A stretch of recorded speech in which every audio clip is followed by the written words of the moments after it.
When wanting to add a roughness or a certain level of texture to an object surface, you'll usually use the bump channel on your material to create that effect. Now, just like with all the other map channels on the material tree, the bump branch has absolutely no problem accepting any image or bitmap for the purpose of building in a textured effect.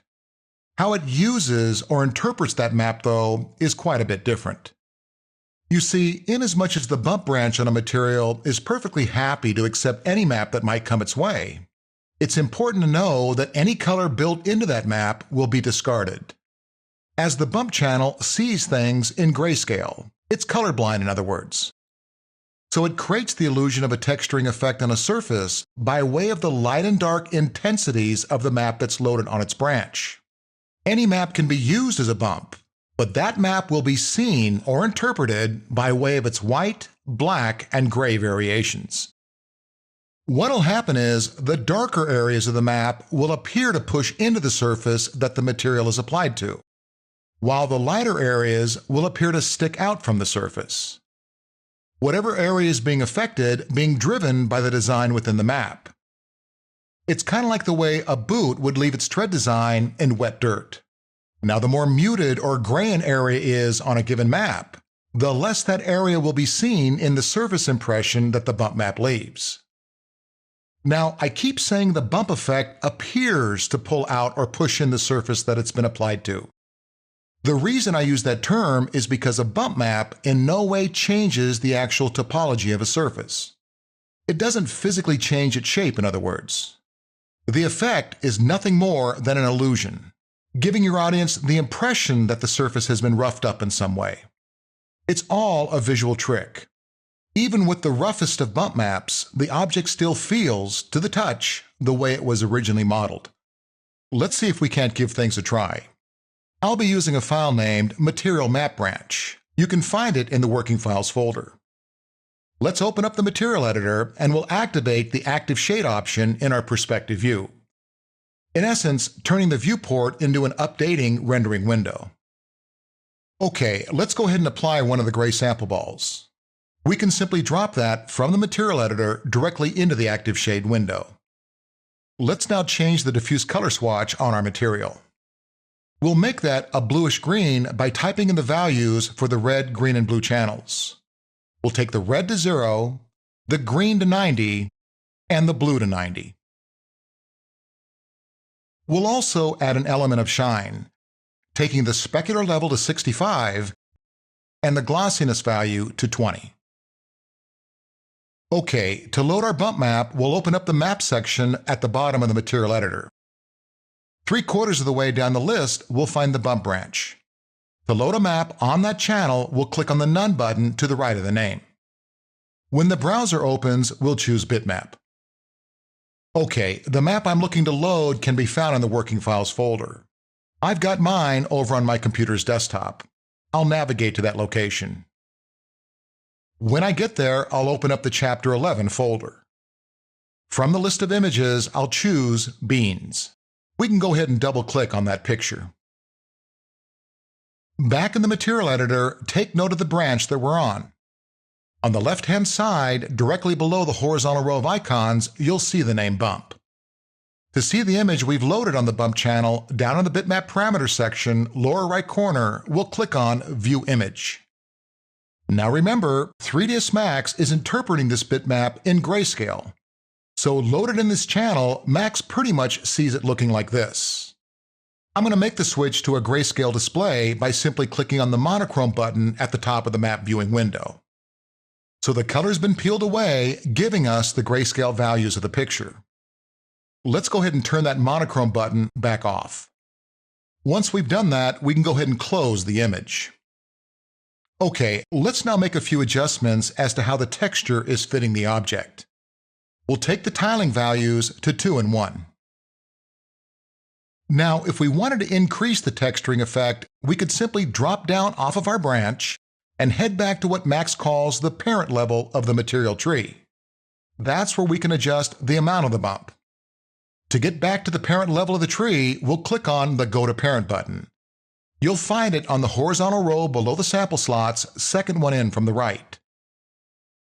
With us now back to being able to view our branching structure, we can change the bump amount value. Let's take the number from 30 to 60. Increasing the number increases the textured effect. Let's see how things would look if we typed in 100. Unlike most of the other branch amounts, the bump amount can actually go as high as $9.99. Let's try a setting of 333. So you certainly can push the bump too far. Now that does two things. Creates an overly distorted look on your surface, in addition to costing you some render time. Let's back that amount down to 90. You can also use a negative value, which will serve to kind of reverse the effect, pushing in the areas that originally appeared to pull out, and vice versa.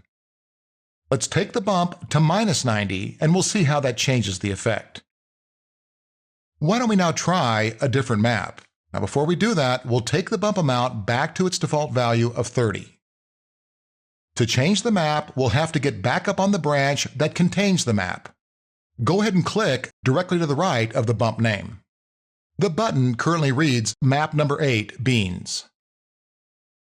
Back on the bump branch, we'll now click on the Bitmap button directly below the name Bitmap Parameters. That button will end with the name of our current map. Staying in the Chapter 11 folder of the working files, let's this time add Brick Tan.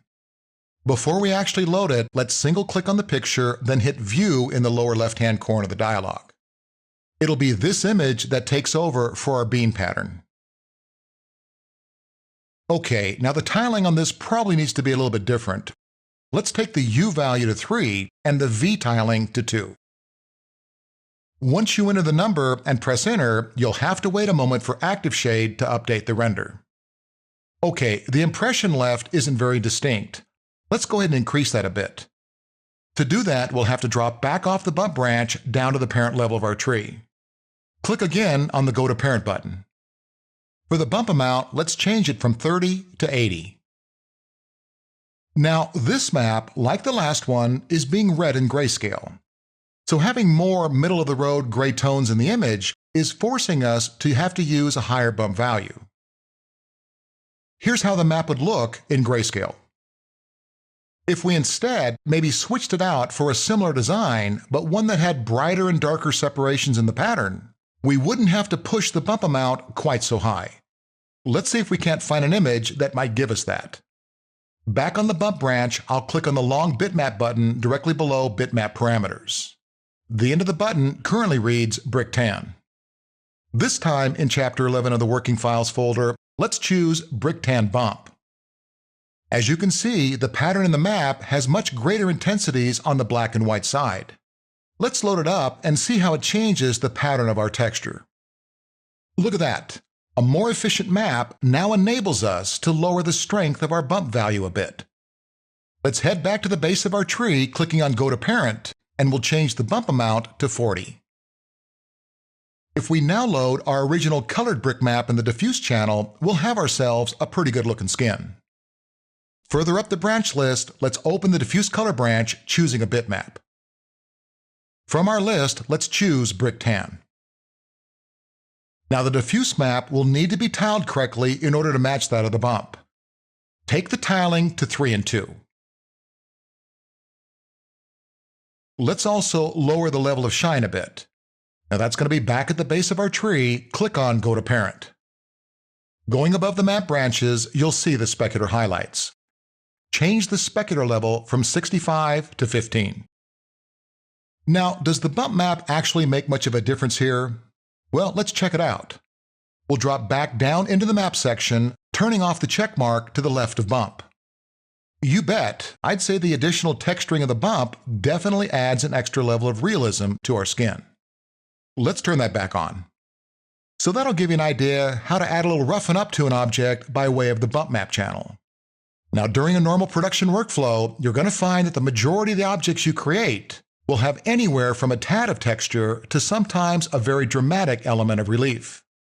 So find yourself a good collection of pictures that you can use as bump maps and be prepared to start using them. I'm going to save this out as Material Map Branch Bump Completed if you'd like to look it over.